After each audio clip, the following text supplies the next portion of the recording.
On April 25th, at this bus stop, one boy, 15 years old, shot and killed a 17-year-old boy with a revolver. WXLT TV, Channel 40, Sarasota, Bradenton.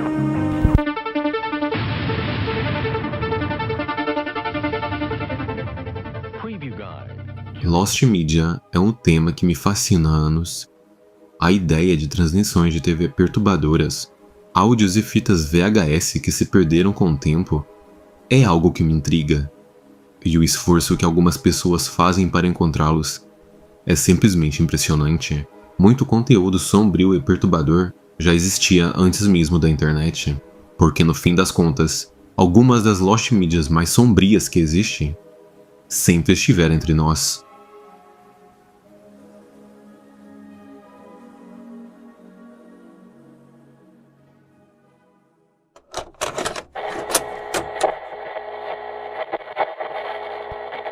March 21st, 1997. History of the Prophet Joseph Smith. In 5th through 8th grade class. How anxious I am for Heavenly Father's Spirit to touch your minds and hearts. For what the Prophet Joseph Smith did was right. Existe uma pequena cidade em Utah chamada Short Creek, isolada, silenciosa, longe dos olhos do público. Foi lá que por mais de um século uma organização operou nas sombras. Eles se chamam The Fundamentalist Church of Latter-day Saints, a FLDS. Durante anos, seus líderes controlaram rigorosamente os membros do grupo. Eles pregavam que os casamentos poligâmicos não eram apenas um direito, mas a única forma de garantir acesso ao reino dos céus. Nos últimos tempos, o líder era um homem chamado Warren Jeffs. Ele se autodenominava o profeta, segundo ele, o único capaz de falar com Deus. E se Deus dissesse que você devia se casar com alguém, você desobedeceria? Esposa após esposa, Jeff organizava casamentos não só para os homens da comunidade, mas principalmente para ele mesmo. Dezenas, centenas de mulheres eram tratadas como peças no jogo, acreditando que isso lhes garantiria a salvação eterna. E como você pode imaginar, a idade delas nunca era levada em consideração. Dentro da FLDS, centenas de crianças nasceram de mães menores de idade, forçadas a casamentos com homens de até 85 anos. E todos ali acreditavam de coração que estavam cumprindo a vontade de Deus.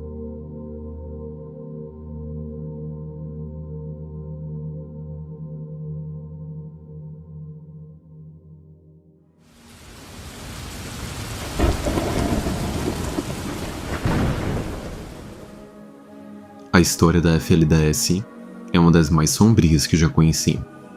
Eles também possuem um grande acervo de registros, muitos destruídos ou mantidos em segredo. Mas não é só por causa deles que estamos aqui hoje.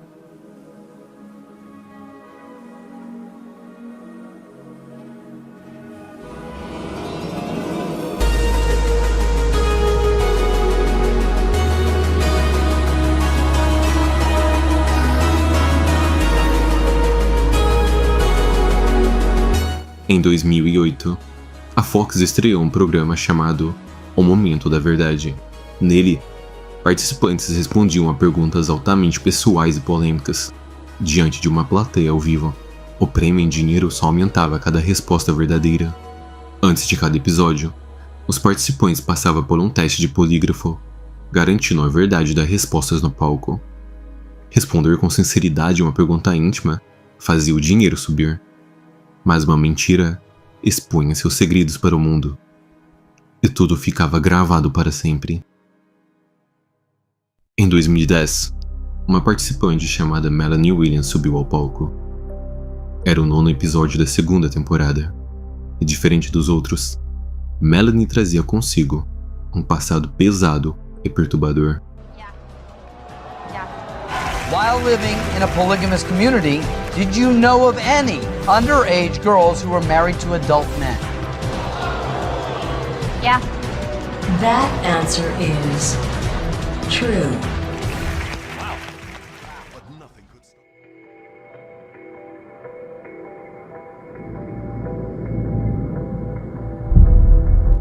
Acontece que Melanie cresceu dentro da FLDS.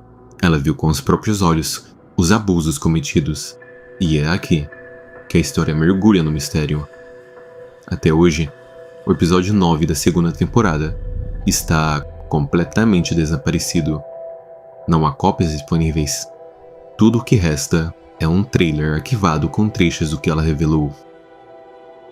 Mas, curiosamente, embora o episódio 9 seja considerado Lost Media, Melanie voltou no episódio 10, e este está disponível por completo. Nele, ela responde à última pergunta, valendo $500 milhão, algo que nenhum participante havia conseguido alcançar. O apresentador a alertou sobre a seriedade da pergunta e ofereceu a chance de desistir. Após ler a pergunta para si mesma, ela hesita, respira fundo e decide continuar. I'm gonna do it for my dad. I'm gonna go for it.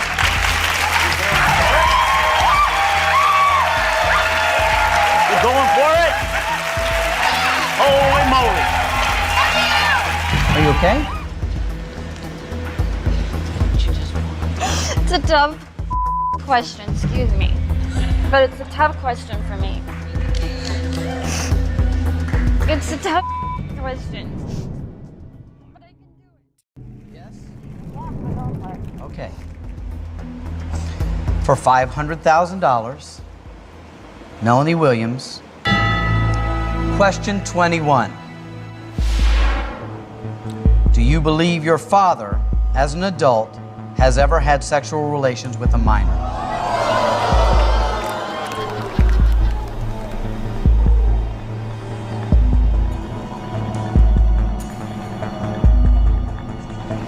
Yes. That answer is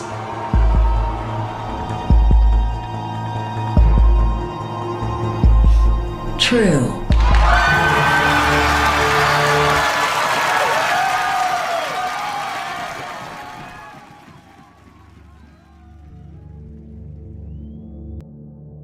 A plateia explode. Melanie permanece sentada em choque. Seu pai, surpreso, tenta minimizar a situação na hora. All the As time. part of that culture. Yeah, it happens all the time. Let's hear what John Yeah. feels of that. Gosh. I'm not sure when I did this I knew what a minor was. It was a long time ago. Okay. Wife number 2 was 17. She had just gotten out of high school.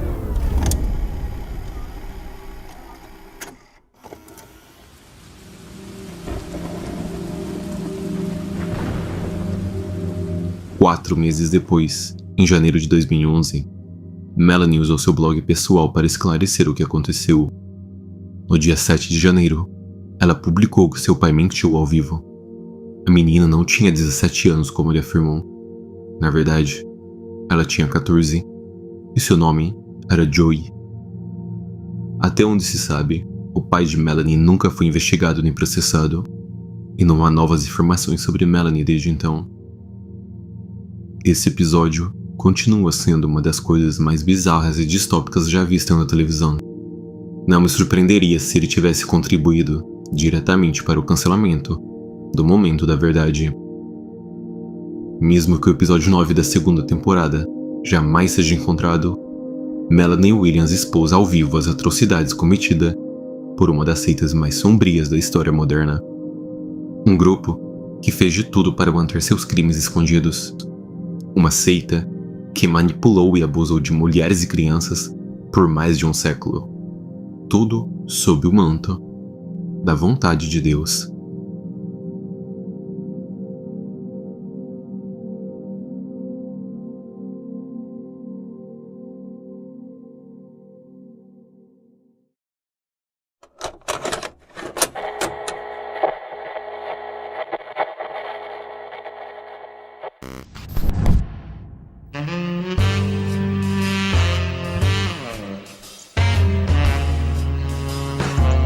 After waiting some considerable time to find a well-set-up gentleman, Megan was prepared to meet a man she could wind up spending the rest of her life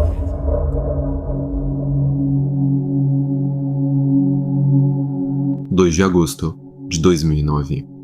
Um reality show vai ao ar na VH1, estrelado por uma mulher chamada Megan Hauserman. O programa se chama Megan Quer um Milionário e envolve 18 pretendentes, disputando seu amor ao participarem de desafios e tentando impressioná-la com encontros luxuosos. Entre todos os participantes do programa, um homem chamado Ryan Jenks chamou sua atenção. Ele era charmoso e espirituoso, uma característica tão marcante que a equipe de produção lhe deu o apelido de Smooth Operator. Agora, drama nunca foi estranho em reality shows, e Megan Quer um Milionário não era diferente. Com um elenco tão bombástico de homens ricos disputando uma mulher basicamente ostentando sua fortuna, acho que dá para entender porque esse programa era classificado como entretenimento lixo. Mas no geral, não havia nada de tão extraordinário no programa. Na verdade, nem estaríamos falando dele hoje, se não fosse pelo fato de que, na época em que o quarto episódio foi ao ar, a esposa de Ryan Jenks já estava morta. –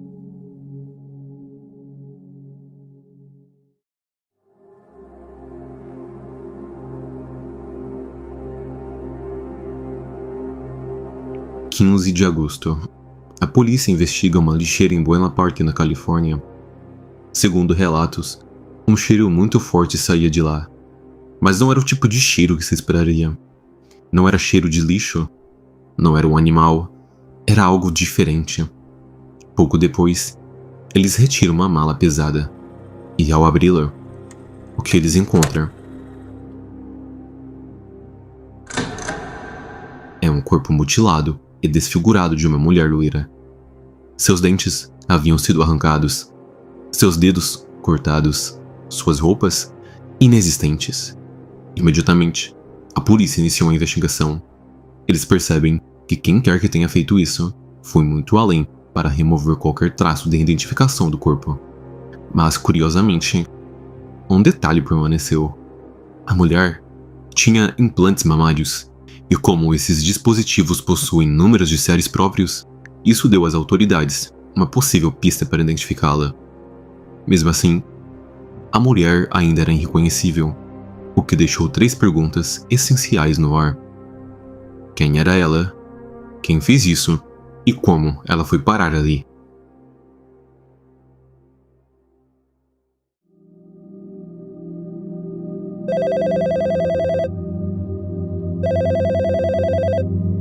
Doze horas depois, as autoridades recebem uma ligação.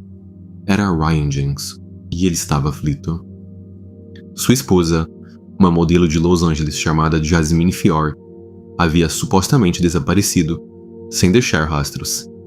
Ele afirma que na noite anterior, os dois haviam chegado em casa em Los Angeles e que ela saiu logo depois para resolver algumas coisas, mas desde então, nada mais soube dela. Nas 48 horas seguintes, os implantes mamários foram confirmados como sendo de Jasmine Fior. E com isso, o marido, Ryan Jenks, se tornou o principal suspeito de seu assassinato. No entanto, quando começaram a investigar seus passos nos dias anteriores, descobriram que, ao contrário do que Ryan disse, Jasmine nunca chegou em casa naquela noite. Na verdade, na noite da morte dela, o casal havia ido a um hotel em Del Mar, na Califórnia, para um torneio de pôquer. Imagens das câmeras de segurança mostram os dois chegando, se acomodando e saindo juntos. Mas curiosamente, às 4h30 da manhã de 15 de agosto, poucas horas antes do corpo de Jasmine ser encontrado, Ryan Jenks aparece nas imagens sozinho e em pânico. Jasmine, onde quer que tenha ido, não voltou com ele, e ela nunca mais foi vista com vida.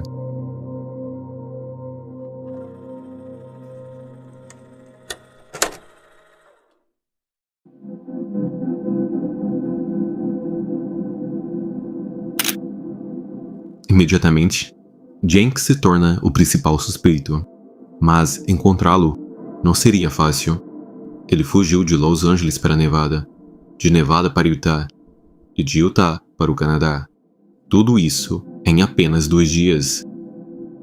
Por conta disso, ele foi formalmente acusado do assassinato de Jasmine Fior em 20 de agosto. Mas como ele já estava em fuga, parecia sempre um passo à frente da polícia.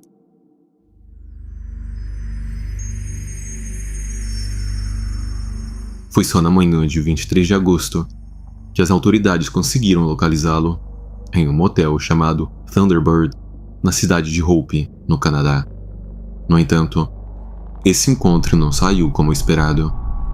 Durante os 3 dias em que ficou hospedado ali, nenhum som foi ouvido vindo de seu quarto. E ninguém jamais foi visto saindo. Na realidade, ele havia tirado a própria vida. E dentro do quarto, foi encontrado enforcado no cabideiro do motel. Search for a reality show contestant charged with the first-degree killing of his ex-wife is finally over. Ryan Jenkins was found dead in a motel room in Canada yesterday, an apparent suicide. But officials say the investigation is far from over. Após sua captura, a VH1 colocou o programa Meghan Quer um Milionário em ato por tempo indeterminado, deixando os episódios 4 a 6, o restante da temporada, jamais exibidos. Após uma investigação interna, descobriu-se que Jenkins já havia sido acusado de agressão 2 anos antes das gravações, algo que deveria tê-lo impedido de jamais sequer aparecer na televisão. Mas ainda, relatos apontaram que vários outros participantes também tinham antecedentes criminais, o que abriu espaço para acusações de que a VH1 teria ignorado esses fatos, possivelmente na esperança de fomentar conflitos e aumentar a audiência. Durante anos, os episódios 4 a 6 de Meghan Quer um Milionário nunca foram vistos por ninguém fora do estúdio. Contudo, em 2020, a própria Meghan publicou os episódios 4 e 5 em seu canal pessoal no YouTube. Mesmo assim, o episódio final segue fora do alcance do público, e considerando toda a controvérsia, é improvável que ele seja lançado algum dia. Até hoje, a VH1 e todo o universo de reality shows ainda sente os efeitos dessa tragédia. Mas nada jamais se comparar à dor da família de Jasmine Fior, que perdeu uma pessoa querida. De acordo com a mãe de Jasmine, o relacionamento deles nunca foi saudável. Estavam sempre brigando, sempre discutindo por alguma coisa, mas jamais imaginou que Ryan pudesse tirar a vida da filha. Jamais imaginou que ele a deixaria naquele estado. Parecia um pesadelo completo, mas era real. Dolorosamente, angustiosamente real. Meghan Quer um Milionário permanece até hoje como um retrato assustador das máscaras que as pessoas colocam diante das câmeras. Mas quando elas desligam e todos inevitavelmente voltam para casa, percebemos que não conhecemos ninguém de verdade. Eles chamam isso de reality show, mesmo quando não tem nada de real.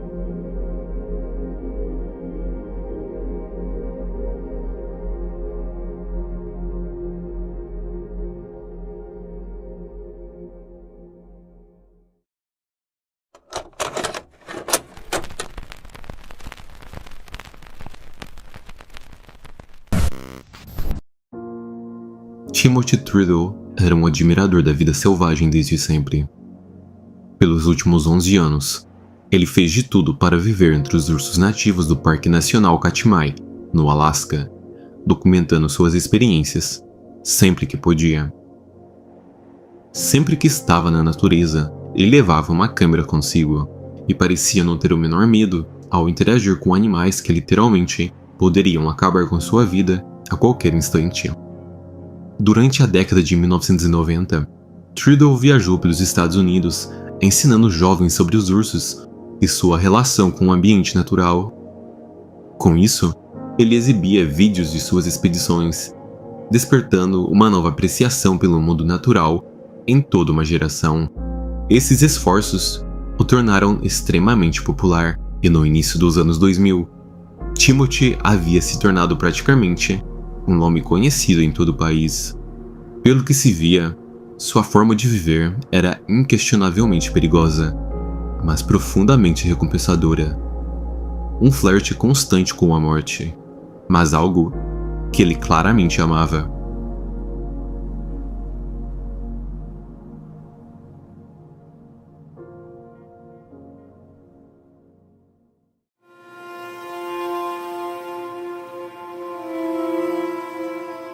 Em outubro de 2003, Timothy convenceu sua namorada, Amy Hookenard, a acompanhá-lo até o Parque Nacional Katmai.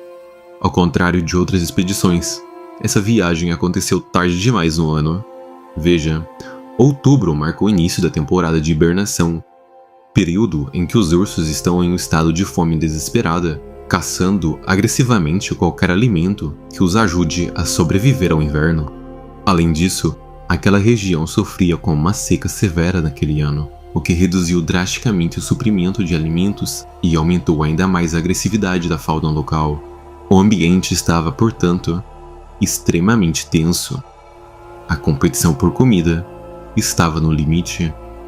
Mas mesmo assim, Timothy convenceu Amy a confiar nele, pois ele estava determinado a continuar estudando a espécie pela qual era tão fascinado desde jovem.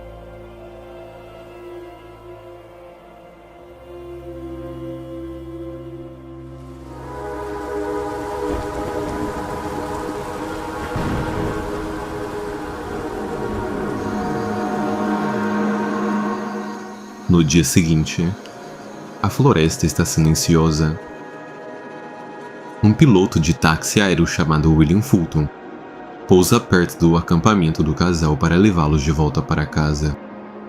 Ao descer do avião e olhar ao redor, Fulton logo percebe que há algo errado. Timothy e Amy não estão em lugar nenhum. O que o recebe é apenas um acampamento destruído e um urso. Um urso visivelmente agressivo. Confuso com a cena à sua frente e temendo por sua própria segurança, Fulton volta correndo para sua aeronave e imediatamente relata o ocorrido aos guardas florestais do parque. Assim que chegam, os guardas abatem o urso, vasculham a área ao redor e chocantemente descobrem uma cena totalmente inesperada. Por todo o acampamento, os restos mutilados e parcialmente devorados de Timothy e Amy estavam espalhados pelo chão.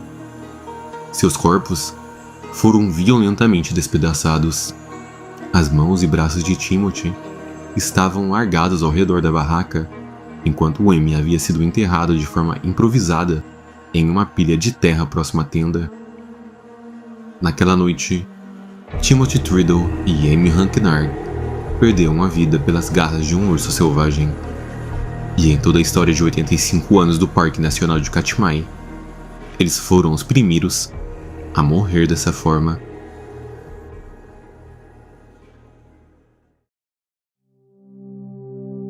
Durante a investigação no acampamento, os guardas do parque encontraram surpreendentemente uma câmera que havia gravado o ataque. Dizem que a tampa da lente ainda estava no lugar, o que deixou apenas 6 minutos de áudio no final da fita, captando os momentos finais do casal. Até hoje, esse áudio nunca foi divulgado, porém, relatos daqueles que o ouviram em primeira mão descrevem um cenário digno de pesadelo. Supostamente, o áudio começa com Timothy do lado de fora da barraca, durante uma tempestade. Um urso havia invadido o acampamento. Antes que ele pudesse reagir, o urso o atacou violentamente. Em desespero, ele começa a gritar, implorando para que Amy o ajudasse. Ela então abre o zíper da barraca, sai e ordena que Timothy finja estar morto. Poucos instantes depois, acreditando que ele realmente havia morrido, o urso se afasta na escuridão.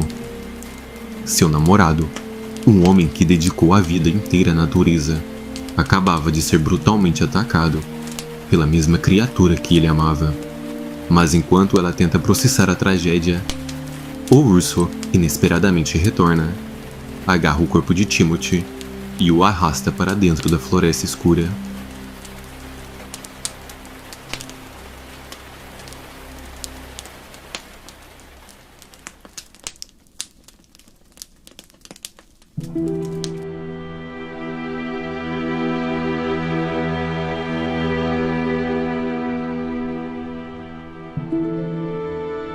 Desde então, a única cópia existente dessa fita está nas mãos de Julie Palovac, amiga de longa data de Triddle. Até hoje, ela nunca ouviu o conteúdo, e além das autoridades, a única outra pessoa conhecida por tê-lo escutado foi o documentarista Werner Herzog. Porém, apenas alguns segundos após dar o play, Herzog tirou os fones de ouvido e orientou Julie a jamais ouvi-lo e implorou para que ela destruísse a fita. Até onde se sabe, Palovac continua com a gravação trancada e prometeu que nunca a ouvirá em sua vida. Com isso, os momentos finais de Triddle e Huguenard permanecem envoltos em mistério e especulação.